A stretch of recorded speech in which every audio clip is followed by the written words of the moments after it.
significance of today's event, it really brings together for the first time our industry partners with the students.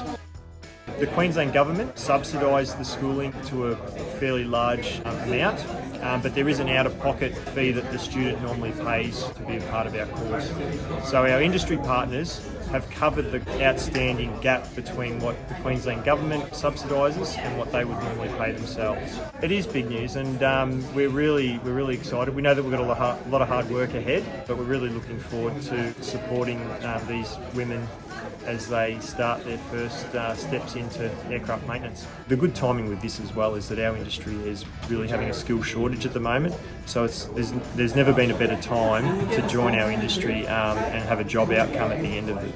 So this is the first time that they've ever done the FAME program, so it's the first time it's ever been run, and to the best of our knowledge it's the only program of its sort anywhere in the country. So this has the potential to almost double the workforce of females as mechanical engineers in the aviation industry. So Scarlett was a graduate of our school on the Sunshine Coast in 2020. Scarlett always wanted to go into the Cert 4 in aviation.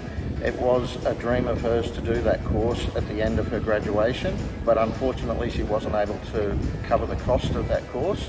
So when the opportunity came for us to sponsor a position in the FAME program, the first thing we did was contact Scarlett. It's proof positive that the AITC has a vested interest in supporting our young people even after they've graduated from the school. I'm in the mechanical and structurals course, so I learn a lot about how to maintain and build the structural parts of helicopters and planes, as well as how to do things like strip down engines, rebuild, service and all that with the mechanical side of things. What is your dream job? Right now to be a helicopter mechanic. My main goal is just get through the course and do well on my exams and stuff.